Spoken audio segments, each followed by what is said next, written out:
Now we're running into what we call the dual purpose groups. And we're running into this question of what we're going to do with people who have related problems.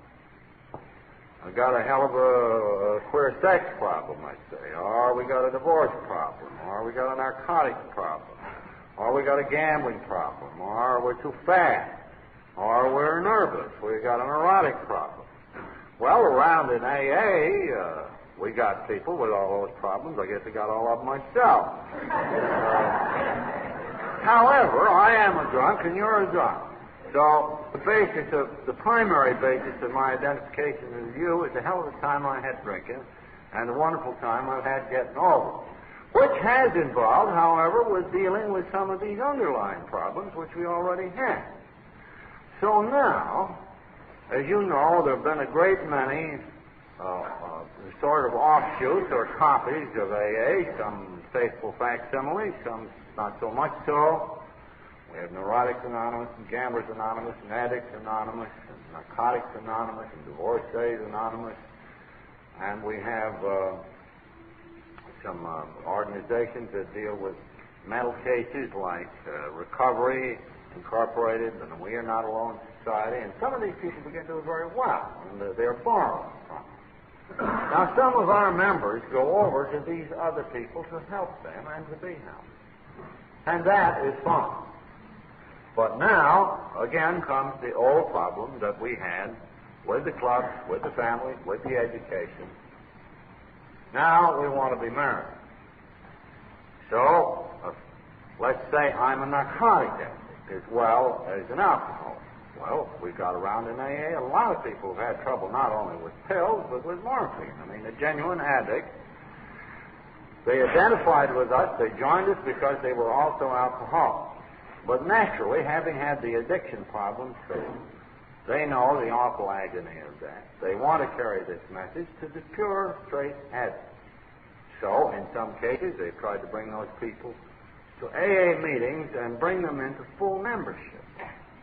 Well, right away, the wheels begin to grind, because are we going to take on all of the world's problem, and can anybody with a problem join AA? No, we decided long ago AA was for a drunk. No matter what complications the drunk has and how many other problems, we don't care anything about that. The only thing we want to know is, are you drunk, do you want to get over it? And we'll stick to that. But now comes the guy with the pure narcotic problem. He comes to an AA group and he says, well, I want to belong. Well, under group autonomy, this group can really do about as it likes. You can say to them, well, we only deal with alcoholics here. Or you can say to them, well, look, you can come and sit in an open meeting and maybe you'll find a few friends around who've also had the narcotic problem, who can help you start a narcotics group. Or maybe we're going to put you up on the platform and let you give a narcotic testimony, and we're going to put you on the committee and we're going to take you right in. Well, this last mentioned course just doesn't work very well. Because if a straight narcotic, let us say, is to become an AA member, he has to be capable of doing AA 12-step work. He has to be capable of doing AA committee work, and he has to be capable of making an AA pitch from a platform. And how the hell can he if he's a narcotic? He can't. So that it is my hope that where there are good-sized open meetings, that AA members who themselves have had a narcotic experience and wish to work with narcotics should certainly be permitted to bring these people in as visitors to get the fix, with the idea that they may be able to start their own group. But I don't see how we can go any further with that. And the group is the last word on the subject, though.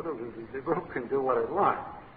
Now then the question comes, if you've got in an institution, you got a peculiar condition where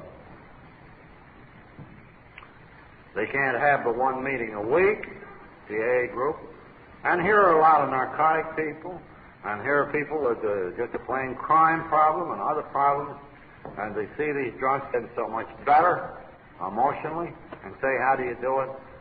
And you go to the warden, and maybe the group goes to the warden and says, well, can't these other people come to our meeting? Or can't they have separate meetings, and can't we help them out? The warden says, no, you can't have separate meetings. You just have one meeting a week. And it would be great if you'd have these people in. Or, I'm telling you, I'm putting them in. So, okay. So in comes the guy with the sex problem, with the narcotic problem, with the burglary problem, or whatever it is. And he sits down with the AA group in the meeting. Well, I say, what of it? The only thing that group mustn't do is to say, we're the AA neurotic group, or we are the AA burglary group. See? If that group is going to be listed in the directory as an AA group, these other people have got to be visited. Then when they go out, there isn't any guarantee that you're going to receive a guy who was just a plain yegg that never drank any grog.